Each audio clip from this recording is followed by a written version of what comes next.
Welcome to Science apex.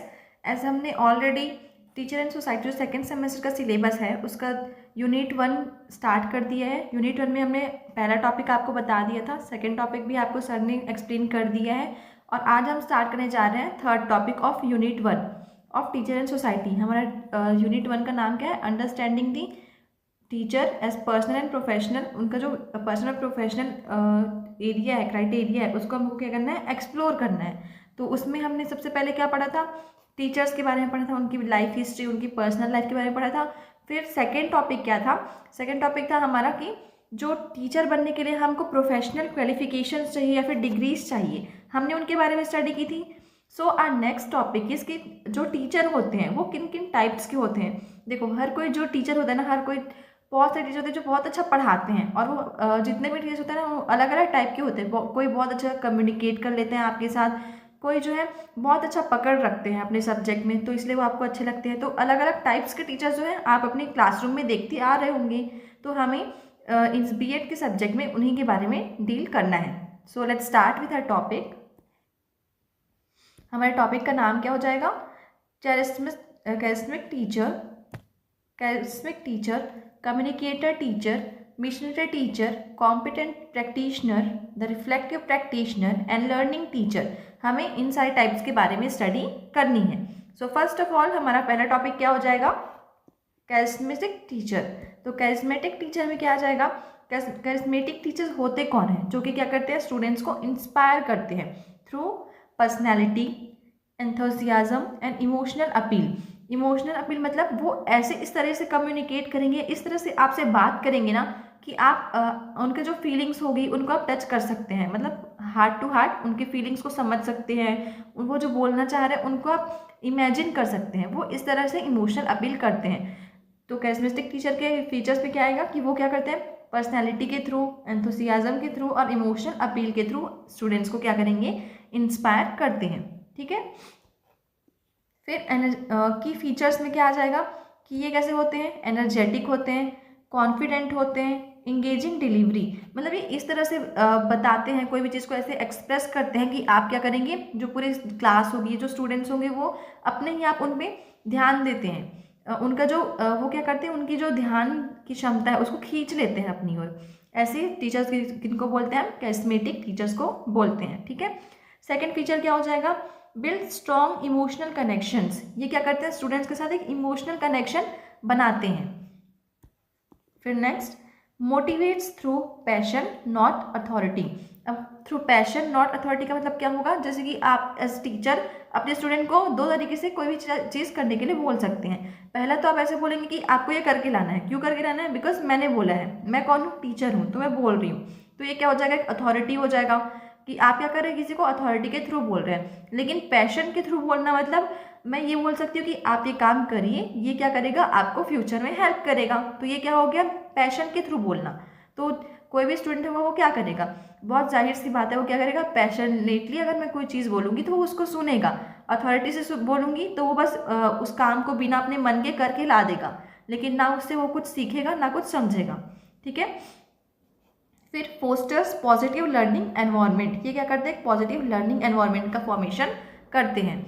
इसका result क्या होता है? Deep learner and engagement and growth. ये जो है कैरिस्मेटिक टीचर का एक रिजल्ट होगा कि वो अगर कोई टीचर कैरिस्मेटिक टीचर है तो उसका रिजल्ट ये होता है। ठीक है। फिर स्ट्रेंथ, अगर कैरिस्मेटिक टीचर हैं तो उनकी स्ट्रेंथ क्या होगी? High student motivation. स्टूडेंट को बहुत ज़्यादा मोटिवेशन मिलेगा पढ़ने के लिए। Increase attention and interest, attention तो बढ़ेगा, और क्योंकि हम जो है वो टीचर के साथ, स्टूडेंट्स के साथ, इन दोनों के बीच में एक स्ट्रॉन्ग रिलेशनशिप भी बना हुआ है इमोशनल, तो कहीं ना कहीं हम ऐसे टीचर की क्लास में खुद ही इंटरेस्ट लेंगे।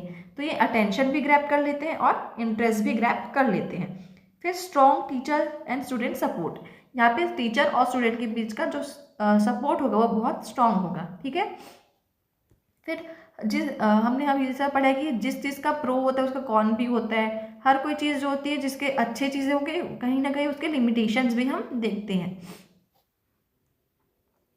तो पहला लिमिटेशन क्या हो जाएगा कैरिस्मेटिक टीचर का?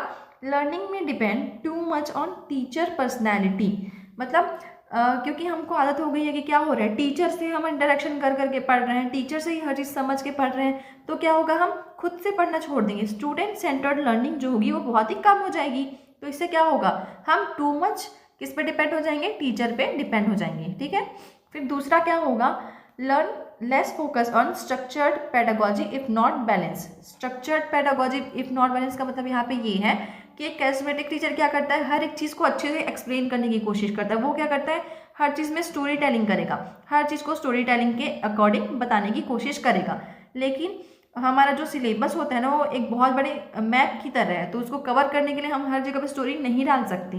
तो ये क्या हो जाएगा, एक लिमिटेशन हो जाएगा कि अगर स्टोरी टेलिंग के थ्रू हम हर चीज़ बता रहे हैं तो क्या होगा, हमसे जो सिलेबस है वो तो कंप्लीट हो ही नहीं पाएगा। ठीक है। फिर दूसरा हो जाएगा कम्युनिकेटर टीचर।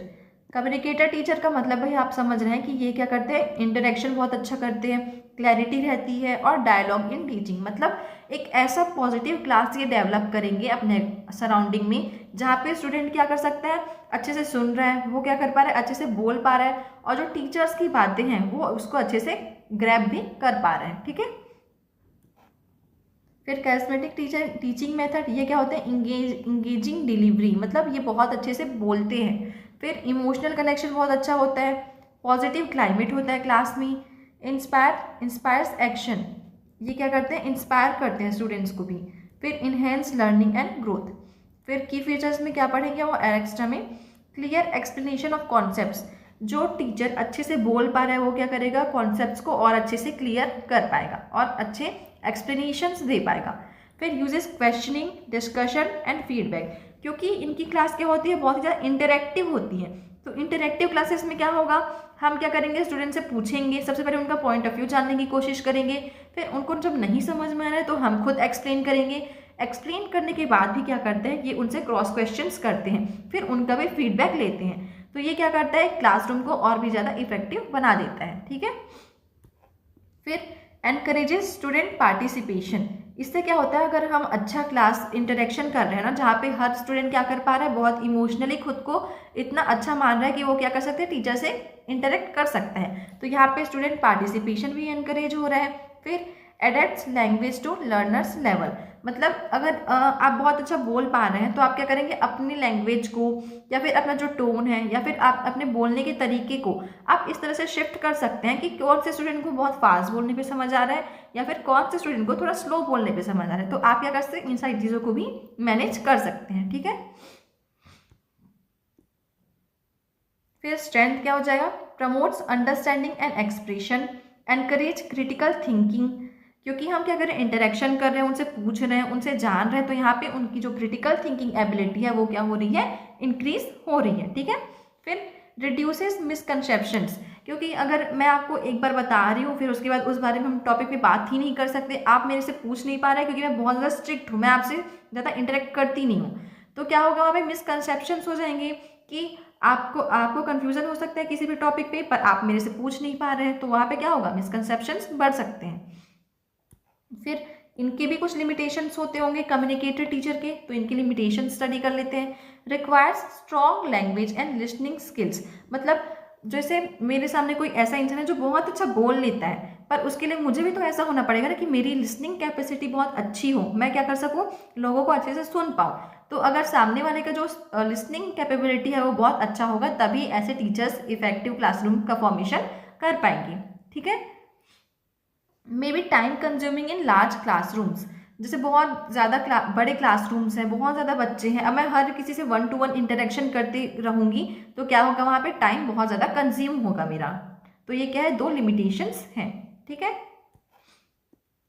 फिर मिशनरी टीचर, मिशनरी टीचर क्या होते हैं, ये जो है व्यूज टीचिंग है सोशल एंड मोरल मिशन, ये क्या मानते हैं, इसको अपना एक सोशल और मोरल मिशन मानते हैं, मतलब सोसाइटी के लिए हम स्टूडेंट्स को पढ़ा रहे हैं, ये क्या करेंगे, आगे चल के ही ये फ्यूचर सोसाइटी का फॉर्मेशन करेंगे, और इसीलिए वो क्या करते हैं, उनको मोरलिटी के साथ और एथिक्स के साथ उनको नॉलेज देते हैं। तो इनके की फीचर्स क्या हो जाएंगे, strong commitment to values, ethics and services, ये बहुत ज़्यादा कमिटेड होते हैं towards their teaching values, towards their ethics and towards their service as teachers. ठीक है। फिर वर्क्स फॉर सोशल ट्रांसफॉर्मेशन, मतलब सोशल ट्रांसफॉर्मेशन का मतलब क्या होगा कि हम क्या कर रहे हैं, जो सोसाइटीज़ में कुछ गलत चीज़ें हैं या फिर जो ऐसी चीज़ें जिनको हमको चेंज करना चाहिए, ये एक रिवॉल्यूशनरी की तरह एक्ट करते हैं, जो खुद सामने जाके चेंजेस नहीं कर रहे हैं, बट ये अपने स्टूडेंट्स को ऐसा बना रहे हैं कि वो क्या कर सके, आगे चल के उन चेंजेस को ला सके इन दी सोसाइटी। ठीक है, फिर dedicated to inclusive and equitable education. देखो यहाँ पे दो टर्म्स हैं, इंक्लूसिव एंड इक्विटेबल। ये आपको बहुत जगह देखने को मिलेंगे क्योंकि आप बीएड कर रहे हो, तो बहुत से लोगों को इनका मतलब अच्छे से पता नहीं होता। तो इंक्लूसिव का मतलब क्या होगा कि आपके क्लास में लड़की होंगी, लड़कियाँ होंगी, मतलब जेंडर अलग अलग होगा, कुछ पुअर हो सकते हैं, कुछ रिच हो सकते हैं, सोशल बैकग्राउंड अलग अलग हो गया, रिलीजियन अलग हो सकता है, डाइवर्सिटी बहुत ज़्यादा होती है। तो आप क्या कर रहे हो, सारे डाइवर्सिटी के लोगों को एक साथ मिलकर जो पढ़ा रहे हो उसको हम बोलेंगे इंक्लूसिव। चाहे बच्चा जो है डिफरेंटली एबल्ड हो सकता है, नहीं हो सकता, इन सबको क्या कर रहे हैं आप एक साथ मिलकर पढ़ा रहे हैं, तो ये क्या हो जाएगा, इंक्लूसिव एजुकेशन हो जाएगा। और दूसरा वर्ड है यहाँ पे इक्विटेबल। इक्विटेबल को हम लोग कभी कभी इक्वल मान लेते हैं, लेकिन इक्वल और इक्विटेबल दोनों अलग अलग टर्म्स हैं। अगर मैं इक्वल की बात करूँ ना, तो इक्वल का मतलब ये होता है कि जैसे एक क्लासरूम है, एक क्लासरूम में मैं क्या कर रही हूँ, हर किसी जैसे मैं साइंस का सब्जेक्ट पढ़ाती हूँ, मैं साइंस की टीचर हूँ, तो मैं क्या करूँगी, हर एक बच्चे को इक्वली एक एक बुक क्या करूँगी, मैं डिस्ट्रीब्यूट करूँगी। किसी को 2 नहीं दे रही, किसी को 3 नहीं दे रही, या किसी को नहीं दे रही, ऐसा नहीं है, मैं हर किसी को एक एक बुक ही डिस्ट्रीब्यूट करूँगी। तो मैं क्या कर रही हूँ, यहाँ पे इक्वल डिस्ट्रीब्यूशन कर रही हूँ, इक्वल एजुकेशन प्रोवाइड कर रही हूँ। पर इक्विटेबल का मतलब क्या होता है, फेयर। मतलब कुछ बच्चे ऐसे होते हैं जो मैथ से बहुत ज़्यादा अच्छे हैं, कुछ बच्चे बहुत ही वीक हैं, तो मुझे क्या करना पड़ेगा, जो बहुत ही वीक है ना उनको थोड़ा ज़्यादा अटेंशन देना पड़ेगा, और जो कुछ ज़्यादा ही अच्छे हैं उनको थोड़ा बहुत मुझे अलग अटेंशन देना है उनसे।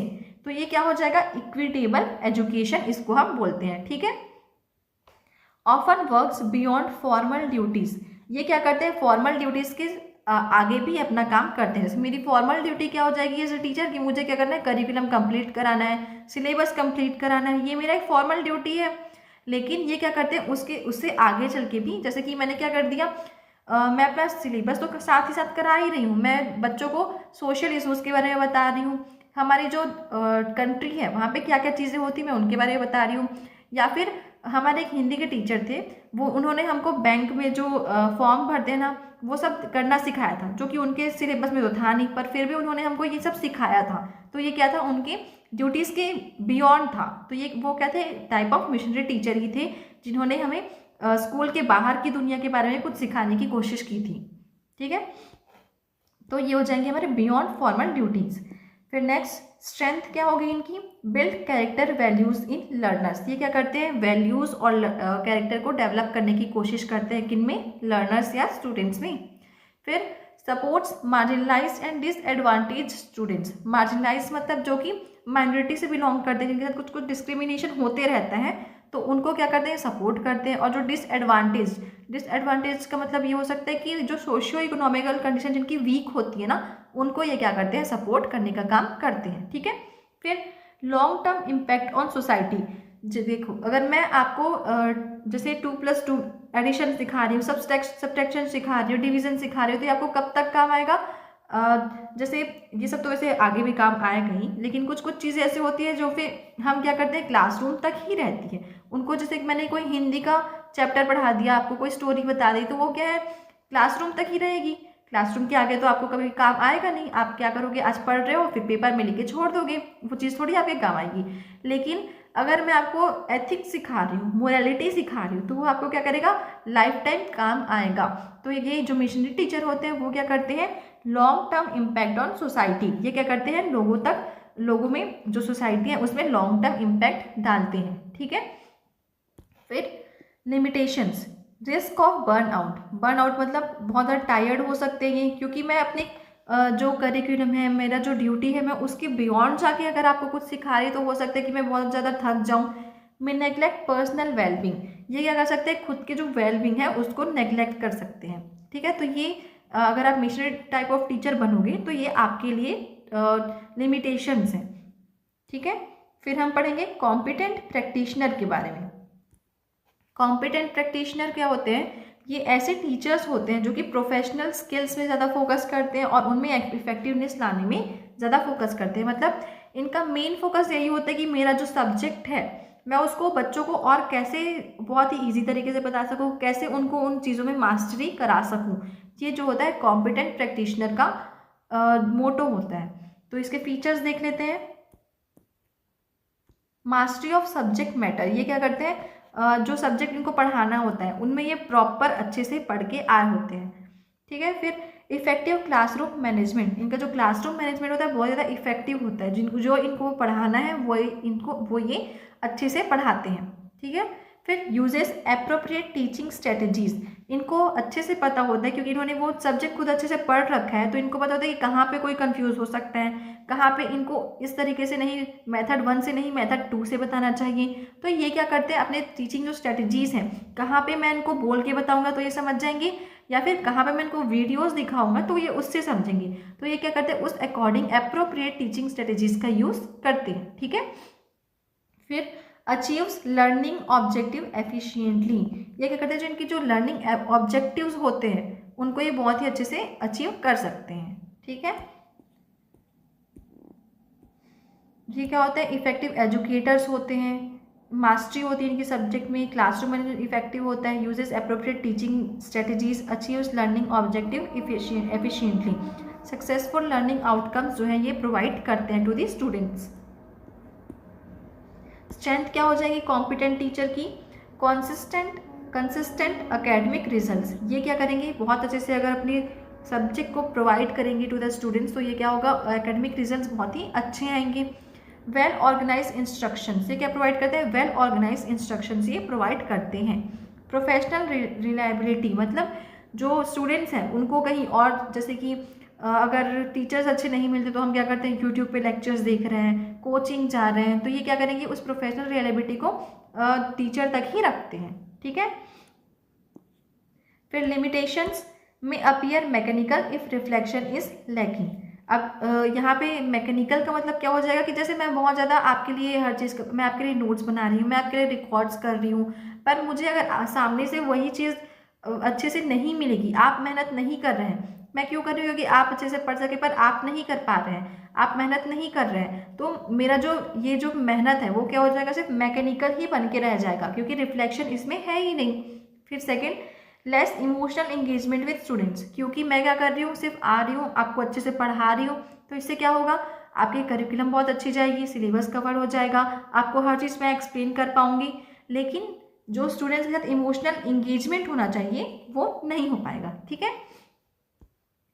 नेक्स्ट हम पढ़ेंगे रिफ्लेक्टिव प्रैक्टिशनर के बारे में। तो रिफ्लेक्टिव प्रैक्टिशनर्स क्या होते हैं, continually examines and improves practice, यहाँ पे continuously examines and improves practice, मतलब जो एक टीचर है वो क्या करेगा, हमेशा ये कोशिश करेगा, जैसे मैं अभी आपको पढ़ा रही हूँ तो मेरी ये कोशिश रहेगी कि इसके बाद आपको समझ में आ रहा है कि नहीं आ रहा है, नहीं आ रहा है तो शायद क्योंकि मैं बहुत ज़्यादा फास्ट बोल रही होंगी, तो मैं क्या कर सकती हूँ, इस चीज़ों को सुधार सकती हूँ, या फिर मैं ऐसे वर्ड्स यूज़ कर रही हूँ जो आपको समझ ही नहीं आ रहा है, तो ये सब क्या है, मुझे मैं अगर इन चीज़ों को सुधारती हूँ तो ये क्या होगा, मैं भी क्या बन जाऊँगी, रिफ्लेक्टिव प्रैक्टिशनर बन जाऊँगी। ठीक है। सो की फीचर्स क्या हो जाएंगे, reflects before, during and after teaching, मतलब पढ़ाने से पहले मैं क्या कर सकती हूँ, जैसे हो सकता है कि ना कि इससे पहले कि मैंने जो क्लासेस ली होंगी उनमें मेरे से कुछ गलतियाँ रही होंगी, तो मैं उनको अगर अभी सुधारती हूँ तो वो क्या होगा, अभी के बिफोर टीचिंग की पहले के जो रिफ्लेक्स है मैंने उन पर वर्क किया है। ड्यूरिंग मतलब जब मैं पढ़ा रही हूँ तो उस टाइम पे भी मैं कुछ चीज़ों को सुधार सकती हूँ। आफ्टर टीचिंग मतलब जैसे मैंने ये वीडियो बना दी उसके बाद अगर आप मेरे को कमेंट में बताते हैं कि हाँ आपकी जो ये चीज़ें हैं उनसे हमको समझ में नहीं आ रही है, या आप जो बोल रहे हैं वो थोड़ा गलत बोल रहे हैं, तो मैं क्या कर सकती हूँ, नेक्स्ट टाइम उस चीज़ को सुधार सकती हूँ। फिर सेकंड पॉइंट है learns from experience and feedback, मतलब ऐसे जो टीचर्स होते हैं ना वो क्या करते हैं, जो एक्सपीरियंस होता है उससे सीखते हैं, और जो फीडबैक होता है उन पर वर्क फिर करते हैं। ठीक है।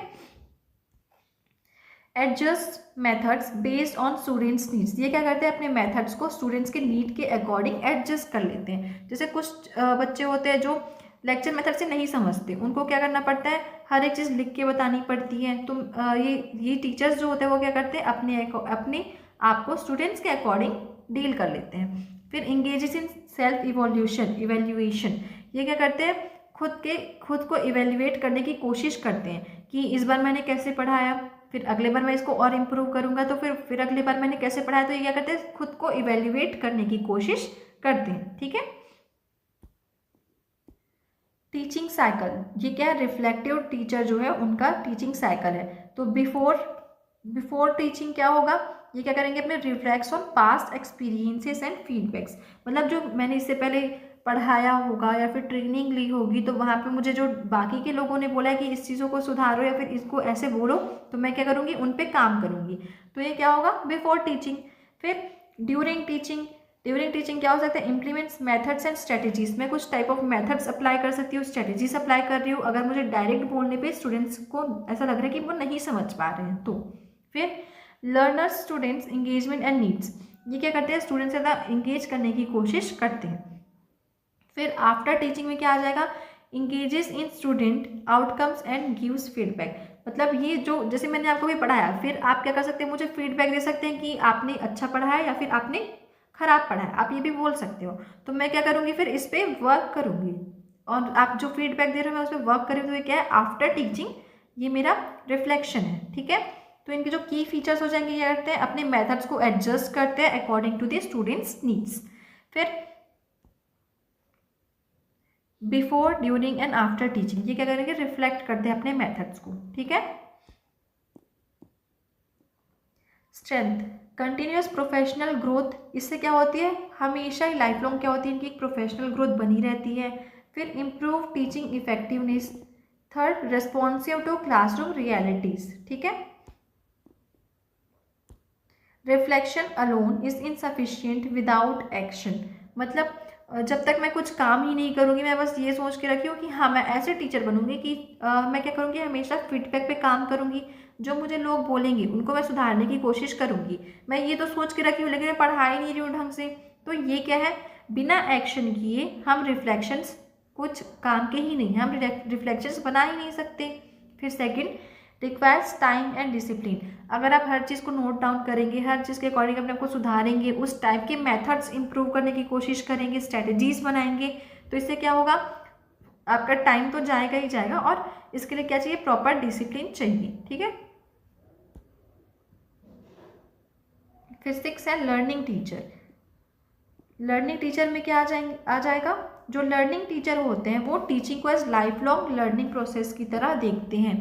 मतलब ये क्या सोचते हैं कि जो जैसे मैं बीएड कर चुकी हूँ, मैं फिर मैंने ग्रेजुएशन किया है, मैंने बीएड किया है, या फिर मैं जो है जैसे मेरे को 8th क्लास का टीचर ही बनना है, तो मैंने तो 8th क्लास पढ़ लिया है, तो अब मैं क्या सोचूंगी कि मैंने जब पढ़ा था तो वैसे ही मैं पढ़ा दूंगी, मैं और कुछ वर्क नहीं करूँगी।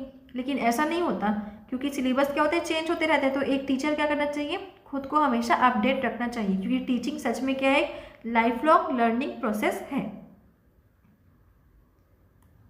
की फीचर्स देखेंगे हम, कि keeps updating knowledge and skills, ऐसे टीचर्स क्या करते हैं, अपने नॉलेज और स्किल्स को अपडेट करते रहते हैं। जैसे कि कुछ ऐसे टीचर्स होंगे जिनको पहले जो इंग्लिश में, हिंदी मीडियम में पढ़ते थे, बट अब सारे स्कूल्स में तो इंग्लिश आ ही रहा है, तो ये क्या करने की कोशिश करते हैं, अपनी इंग्लिश इंप्रूव करने की कोशिश करते हैं। तो ये भी इनका अपडेट करने का एक पार्ट है। पहले के टीचर जो टेक्नोलॉजी यूज़ करना नहीं आता था, बट अब क्या कर रहे हैं, वो सीख रहे हैं, क्योंकि ये आजकल की डिमांड है। तो ये क्या हो जाएगा, ये भी अपडेट का ही एक पार्ट बन जाएगा। ठीक है, फिर learns from students, peers and research, ऐसा नहीं है कि मैं टीचर हूँ तो मैं ही सही हूँ, कभी कभी क्या होता है, हम स्टूडेंट से भी सीखते हैं, हमारे आसपास के लोगों से सीखते हैं, और मैं क्या कर सकती हूँ, नए नए रिसर्चेस कर सकती हूँ, जिससे मैं क्या कर सकूँ, सीख सकूँ। ठीक है, एडेप्ट्स न्यू टेक्नोलॉजीज एंड पेडागोजीज, नए नए टेक्नोलॉजी को सीखते हैं, पेडागोजीज को सीखते हैं। फिर open to change and innovation, एक लर्निंग टीचर क्या होता है, हमेशा ओपन होता है, हमेशा वेलकम करता है किसको, चेंजेस को और इनोवेशन को। ठीक है, फिर स्ट्रेंथ में क्या आएगा, remains relevant in changing educational contacts, models life long learning for students, मतलब ये एक मॉडल की तरह काम करेगा कि स्टूडेंट्स भी क्या करें, लाइफ लॉन्ग लर्न करते रहे। एनकरेजेस क्यूरियोसिटी एंड अडेप्टेबिलिटी, ये क्या करता है, क्यूरियोसिटी मतलब जानने की इच्छा को, और अडेप्टेबिलिटी कि हर स्टूडेंट के अकॉर्डिंग, उनके नीड्स के अकॉर्डिंग हमको कैसे चेंज होना है, उस चीज़ को भी ये अडॉप्ट करने की कोशिश करते हैं। ठीक है, लिमिटेशन क्या हो जाएगा लर्निंग टीचर का, नीड्स इंस्टीट्यूशनल सपोर्ट, मतलब मैं अकेले ही हर चीज़ नहीं कर सकती, मुझे क्या चाहिए, इंस्टीट्यूशन का भी सपोर्ट चाहिए होगा। फिर कंटिन्यूस लर्निंग में फील डिमांडिंग, मतलब हमेशा ही मैं अगर सीखने की कोशिश करूँगी तो बहुत ज़्यादा डिमांडिंग हो जाएगा, क्योंकि मुझे क्वेश्चन पेपर्स भी बनाने हैं एज अ टीचर, मुझे अटेंडेंस भी मेंटेन करना है, मुझे आंसर शीट्स भी चेक करने हैं, मुझे एक्स्ट्रा करिकुलर एक्टिविटीज़ होंगे तो उनको भी देखना है, फिर उस टाइम पे मुझे कुछ नया भी लर्न करना है। तो ये सारी चीज़ें क्या होंगी, बहुत ही ज़्यादा डिमांडिंग हो जाएंगी। ठीक है, तो इतना है about the types of teachers. एक बार हम इसको रिवाइज कर लेते हैं। देखो जैसे अगर ये टॉपिक आएगा ना तो आपको या तो शॉर्ट में आएगा ना तो फिर 2-3 टीचर्स के नाम दे देंगे, टाइप्स ऑफ टीचर्स के बारे में, और उनके बारे में आपको लिखना है ऐसा बोल देंगे। तो वो आप इस नोट्स के अकॉर्डिंग जैसा दिया गया आप वैसा लिख लेंगे ना तो भी इनफ है। ठीक है, तो हम रिवाइज कर लेते हैं पहले।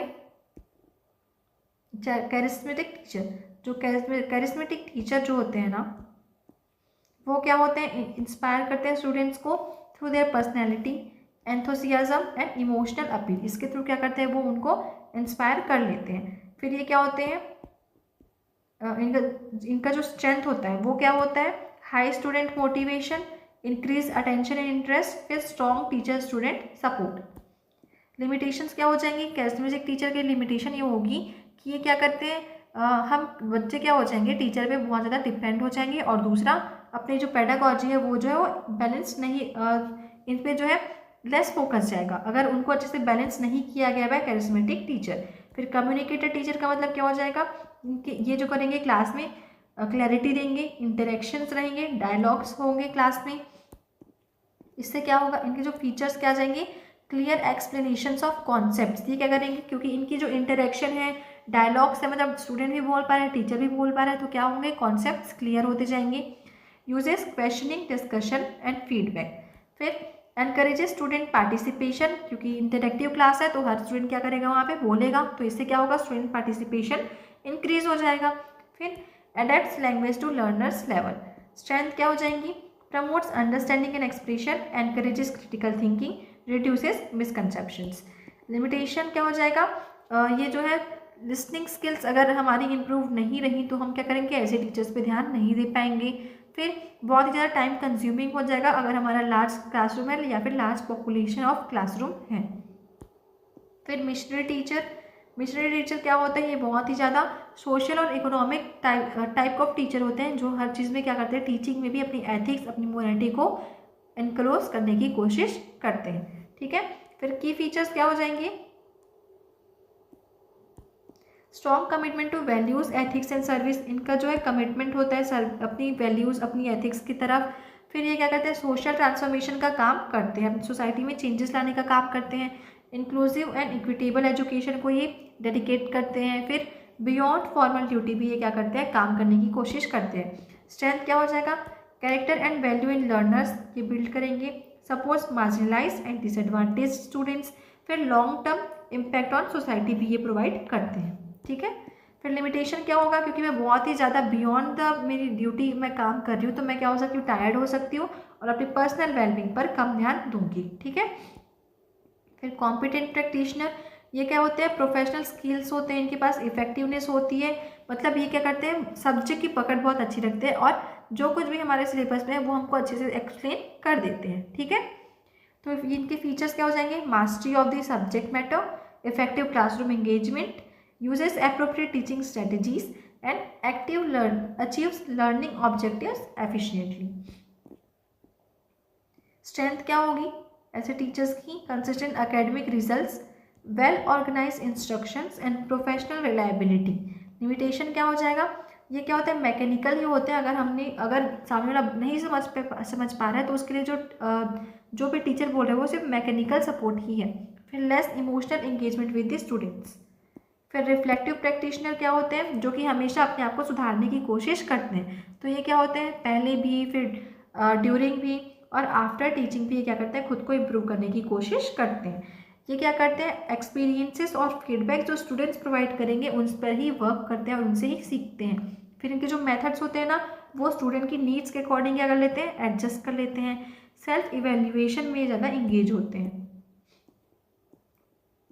फिर स्ट्रेंथ की बात करेंगे तो ये क्या करते हैं, अपनी professional growth, continuous professional growth पे फोकस करते हैं। इम्प्रूव टीचिंग इफेक्टिवनेस और responsive to classroom realities. Limitations क्या हो जाएगी, जब तक कोई एक्शन नहीं लिया जाएगा वो फीडबैक पे काम कर ही नहीं पाएंगे। फिर रिक्वायर्स टाइम एंड डिसिप्लिन। अगर मैं हर एक फीडबैक में काम करने की कोशिश करूँगी तो उसके लिए मुझे कंसिस्टेंट डिसिप्लिन होना होगा और टाइम भी रिक्वायर्ड होगा। ठीक है। फिर लर्निंग टीचर, ऐसा टीचर जो क्या करता है, लाइफ लॉन्ग लर्निंग पे बिलीफ रखता है कि मैं टीचर हूँ तो मैं क्या करूँगा, लाइफ टाइम कुछ ना कुछ नई चीज़ें सीखता रहूँगा। तो ये क्या करते हैं, keep updating knowledge and skills. ये क्या करते हैं, स्किल्स और नॉलेज को अपडेट करते रहते हैं। फिर स्टूडेंट्स और पीयर्स रिसर्च से भी ये सीखते हैं, टेक्नोलॉजी से भी ये सीखते हैं, और ये क्या होता है, ओपन होते हैं towards the change and innovation. इनकी स्ट्रेंथ क्या हो जाएगी, remains relevant in changing educational contexts, models lifelong learning for students, and encourage curiosity and adaptability. Limitation क्या हो जाएगी, नीड्स इंस्टीट्यूशनल सपोर्ट, इनको क्या चाहिए, सपोर्ट की ज़रूरत होती है। फिर कॉन्टिन्यूस लर्निंग में फिर डिमांडिंग, हमेशा ही सीखते रहना क्या हो जाएगा, इनके लिए बहुत ही ज़्यादा डिमांडिंग हो सकता है। So it is all for today. ये है आपके types of teachers. Types of teachers में आपको बस इतना ही लिखना है, इतने ही टाइप्स क्योंकि आपको स्टडी करनी है, क्योंकि आपके सिलेबस में इतने ही टाइप्स ऑफ टीचर्स दिए गए हैं। इनसे बाहर आपको क्वेश्चन में पूछेगा भी नहीं। सो अगर आपको ऐसा ही और लेक्चर्स चाहिए तो आप हमारे चैनल को सब्सक्राइब कर सकते हैं। इसमें हम आपको बीएससी और बीएड जो कि आईटीपी कोर्स है उसका बीए बीएड बीकॉम बीएड और बीएससी बीएड तीनों से हम डील करते हैं, और साथ साथ साइंस के सब्जेक्ट जैसे कि बॉटनी हो गया, जूलॉजी हो गया और केमिस्ट्री, इन तीनों को भी स्टडी आपको हम यहाँ पे करा देंगे, विद प्रॉपर नोट्स भी आपको प्रोवाइड करा देंगे। सो अगर आपको वीडियो अच्छा लगा हो तो सब्सक्राइब कर लीजिएगा और लाइक कर दीजिएगा।